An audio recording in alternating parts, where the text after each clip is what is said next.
The first story takes place in a quiet countryside town, surrounded by tall trees and long stretches of road that seem to disappear into darkness.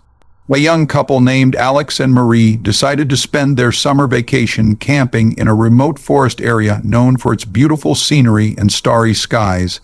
They arrived just before sunset, set up their tent, lit a small fire, and talked about how peaceful it all felt. Everything seemed perfect: the chirping of crickets, the sound of the breeze moving through the leaves, and the faint crackle of the fire.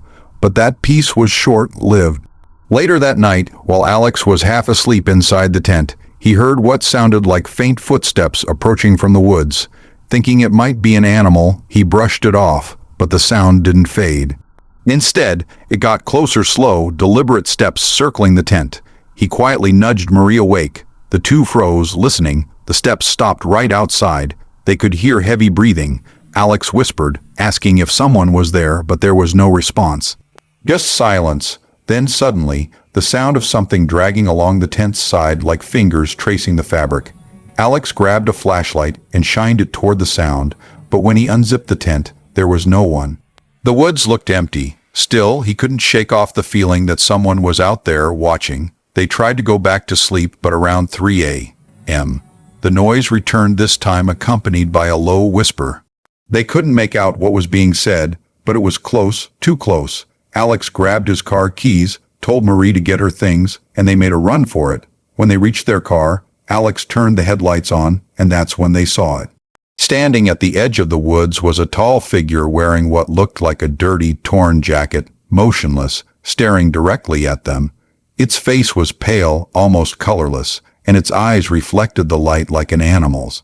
Alex hit the gas and drove as fast as he could.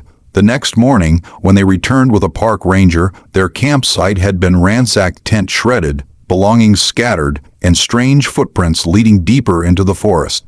The ranger told them there had been reports of a man living off-grid in those woods, breaking into campsites at night, but no one ever caught him. The second story comes from a group of friends who decided to spend a summer night at a lake cabin. There were 4 of them: Ryan, Jake, Lee, and Sophie. The cabin was old but cozy, sitting near a still lake that shimmered under the moonlight. They spent the day swimming and laughing, roasting marshmallows and telling each other scary stories by the fire. But one of those stories would come to life before the night was over. As midnight approached, Lee mentioned an old local legend about the Lake Watcher, a man who drowned there decades ago and was said to roam the shore on summer nights, searching for anyone foolish enough to stay past midnight. Everyone laughed it off, teasing her for trying to scare them. But as the night grew quieter, the air around the cabin began to feel heavy. Around 1 a.m., Jake stepped outside to get some fresh air. He stood near the lake, looking at the reflection of the moon on the surface. That's when he noticed ripples forming even though there was no wind. He leaned forward, squinting. Something or someone was standing waist deep in the water, completely still. Jake froze. The figure looked like a man, but its head was tilted unnaturally to one side. Jake called out, asking who it was. No response, just silence and water dripping off the thing's body. Then it slowly raised its arm and pointed directly at him. Jake stumbled backward, ran into the cabin, and slammed the door. His friends thought he was joking until they heard a wet, dragging sound on the porch. Something was moving outside, scraping against the wood.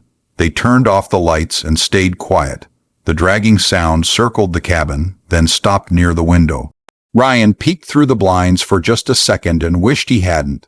A pale face, bloated and dripping with lake water, was pressed against the glass. Its eyes were hollow and its mouth was open too wide, revealing black gums and rotted teeth.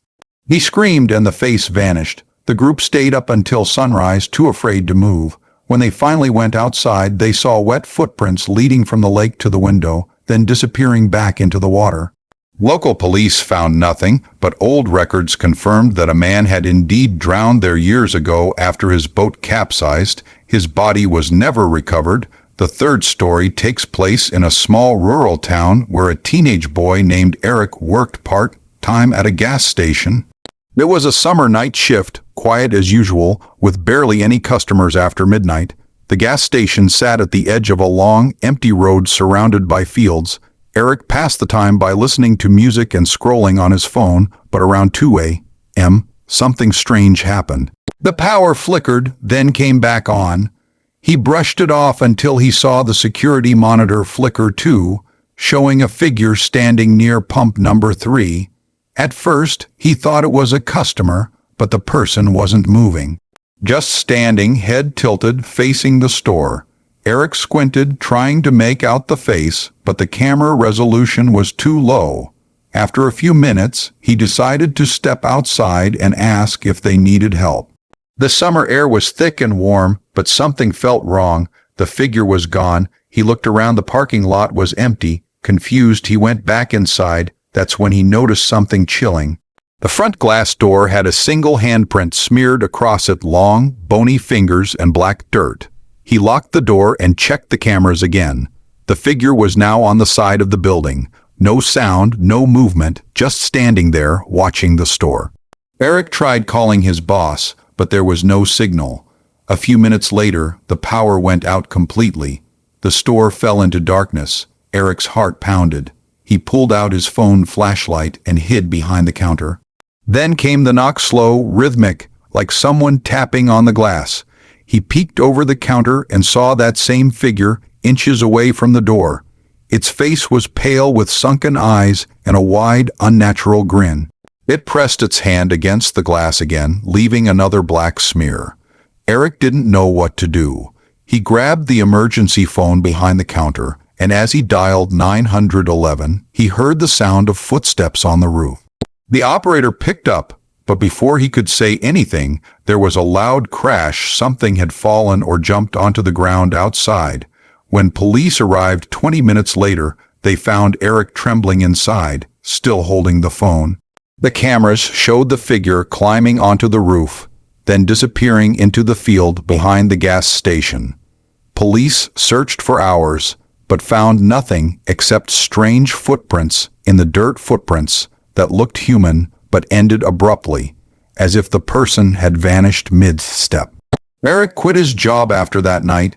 The gas station remained open, but locals say strange things still happen there. Employees have reported lights flickering, the door unlocking by itself, and hearing footsteps on the roof. Some even claim to see a shadowy figure near pump number 3 when the fog rolls in late at night. These stories serve as a reminder that even the most peaceful summer nights can hide the darkest secrets. Whether it's an isolated forest, a quiet lake, or an empty gas station, fear has a way of finding us when we least expect it. So next time you're out enjoying a warm summer evening, take a moment to look around, because sometimes something might be looking right back at you. Thank you for watching. If you enjoyed these terrifying true stories and want to hear more, make sure to like, share, and subscribe for more spine-chilling content. Until next time, stay safe and keep your lights on when the summer nights grow too quiet.